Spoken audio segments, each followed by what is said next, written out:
Assalamualaikum warahmatullahi wabarakatuh. Bismillahirrahmanirrahim. Alhamdulillahilladzi ja'ala likulli syai'in sababa wa anzala ala 'abdihi kitaban ajaba wa ala alihi wa ashabihi wa man tabi'ahum ila sadatin nuja.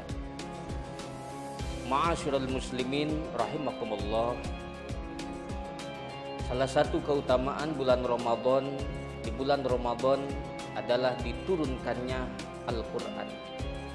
Al-Quran diturunkan pada tanggal 17 Ramadan dari Sama'ud Dunya, dari langit keempat, Baitul Izzah atau yang dinamakan alam malakut di langit keempat, diturunkan secara bertahap oleh Allah melalui malaikat Jibril, disampaikan kepada Nabi Muhammad sallallahu alaihi wasallam selama 23 tahun.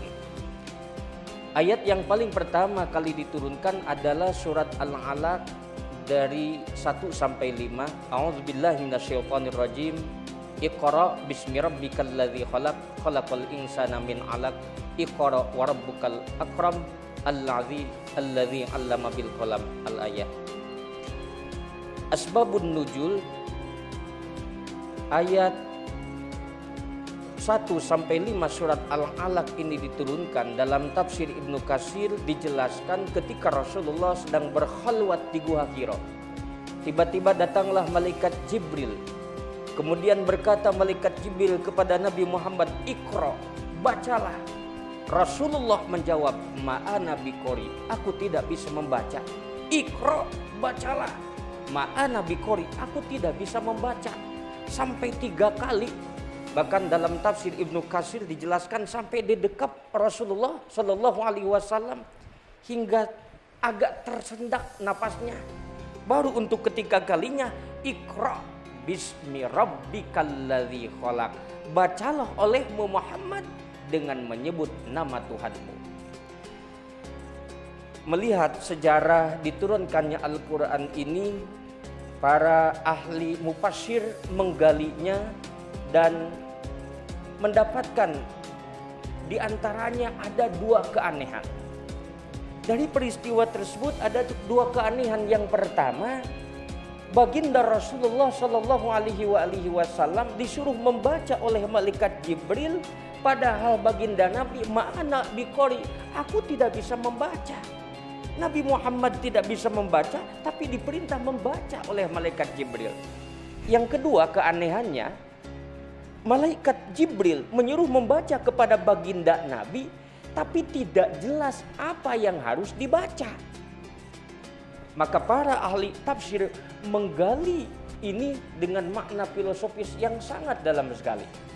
Yang pertama, Rasulullah diperintah oleh malaikat Jibril untuk membaca, tapi baginda Nabi tidak bisa membaca pada saat itu, atau yang dikatakan dengan ummi, tidak bisa membaca, tidak bisa menulis.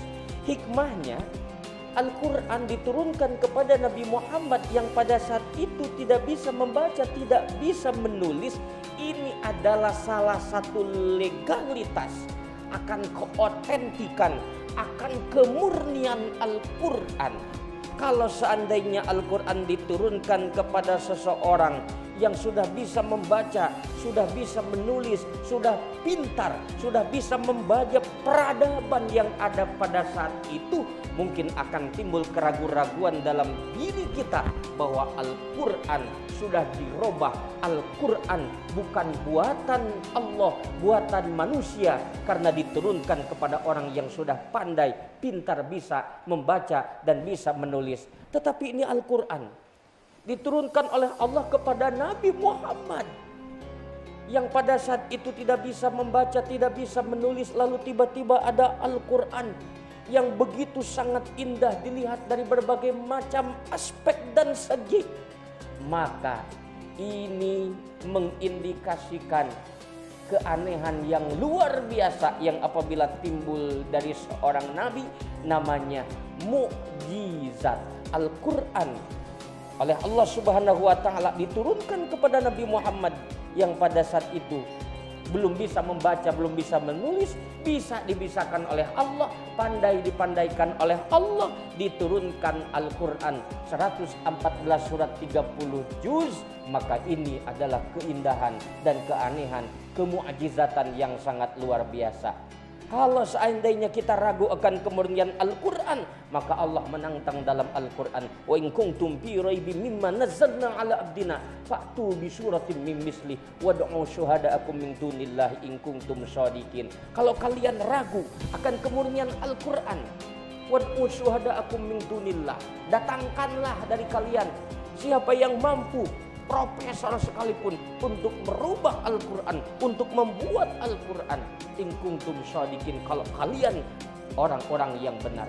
Tentu kita tidak akan mampu.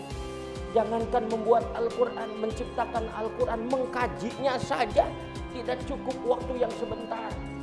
Butuh nahwunya, butuh soroknya, manteknya, bayannya, tafsirnya, dan lain sebagainya. Jadi yang pertama, Al-Quran diturunkan kepada Nabi Muhammad yang pada saat itu belum bisa membaca, bisa menulis. Ini adalah satu jaminan akan keautentikan dan kemurnian Al-Quran. Yang kedua, Rasulullah Shallallahu Alaihi Wasallam diperintah membaca oleh malaikat Jibril, tapi tidak jelas apa yang harus dibaca. Identiknya kalau kita suruh membaca, ada yang harus dibacanya. Silakan baca. Mana yang harus dibaca? Ini kitab. Mana yang harus dibacanya? Ini buku. Ini yang ada di papan tulis. Silakan baca. Disuruh membaca, identiknya ada yang harus dibaca. Tapi baginda Rasulullah diperintahkan oleh malaikat Jibril membaca. Iqra, bacalah oleh Muhammad. Tapi tidak jelas apa yang harus dibaca. Maka para ahli tafsir membeda-bedakan kalimat perintah membaca dalam Al-Quran. Kalimat perintah membaca itu ada dua. Pertama ada Iqra, bismi rabbikal ladzi khalaq. Iqra artinya bacalah. Yang kedua ada Utlu. Utlu pun bacalah. Jadi ada Iqra asalnya dari qoro'a. Qoro'a yaqra'u qira'atan. Iqra. Qoro'a yaqra'u qira'atan Iqra. Iqra artinya bacalah. Ada yang kedua asalnya dari tala. Tala yatlu tilawatan. Utlu. Ini dua-duanya sama. Iqra, bacalah. Utlu, bacalah. Tetapi objeknya berbeda. Iqra, bacalah apa yang harus dibaca. Utlu, bacalah apa yang harus dibaca. Kedua-duanya sama, artinya perintah membaca. Tapi kalau utlu itu perintah membaca yang dibacanya khusus kitab suci, khusus kalamullah seperti Al-Quran, Taurat, Zabur, Injil. Kalau ada perintah membaca yang dibacanya adalah kitab suci, pasti diawali dengan utlu.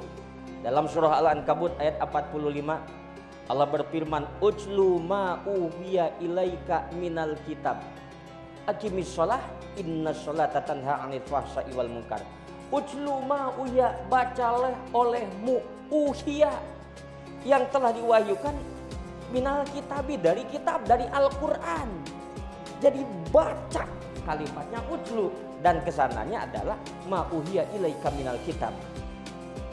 Makanya ada di sini tala yatlu tilawatan yang semakna, tilawatan. Di kita ada yang namanya biasanya musabakoh.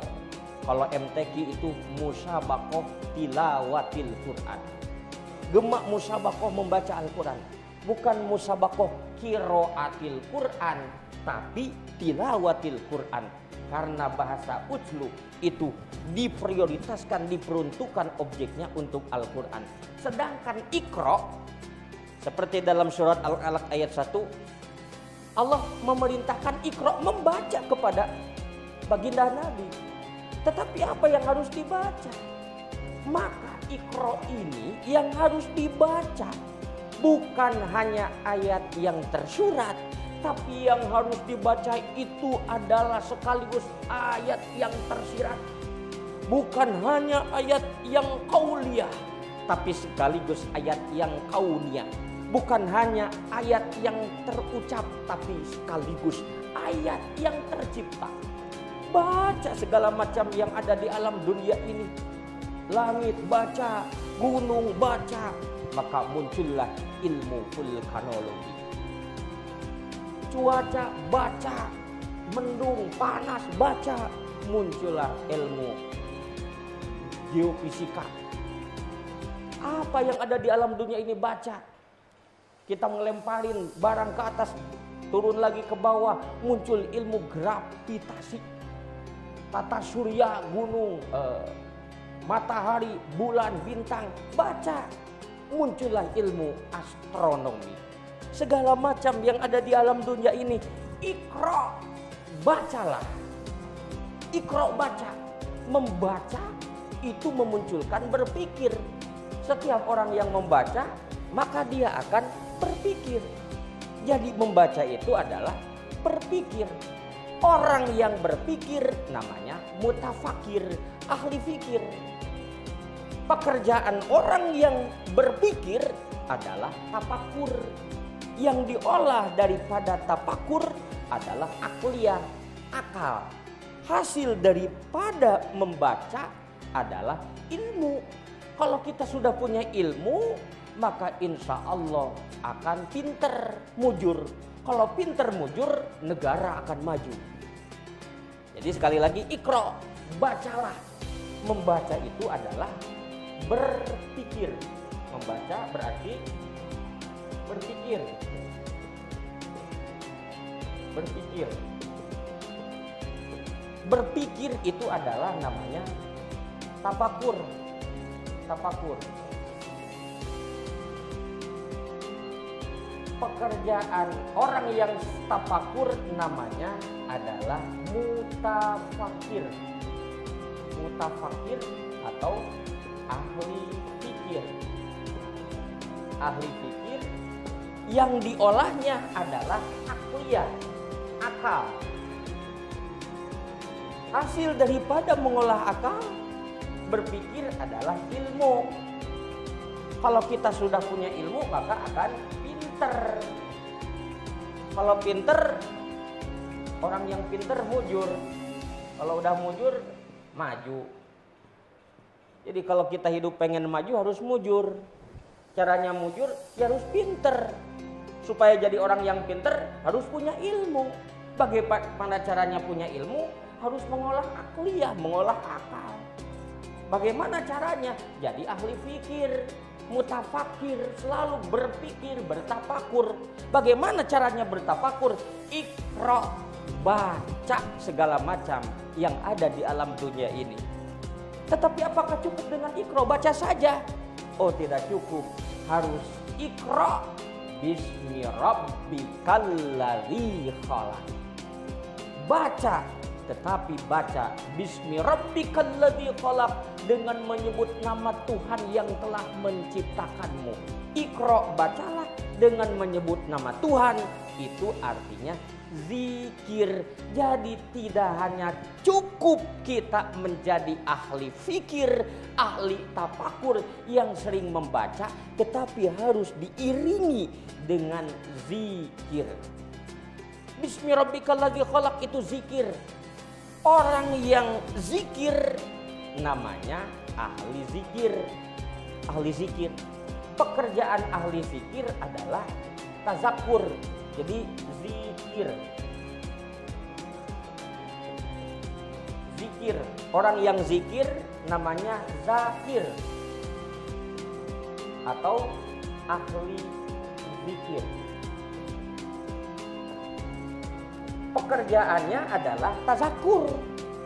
Tazakur itu adalah zikir yang diolah oleh zikir, yang diolah oleh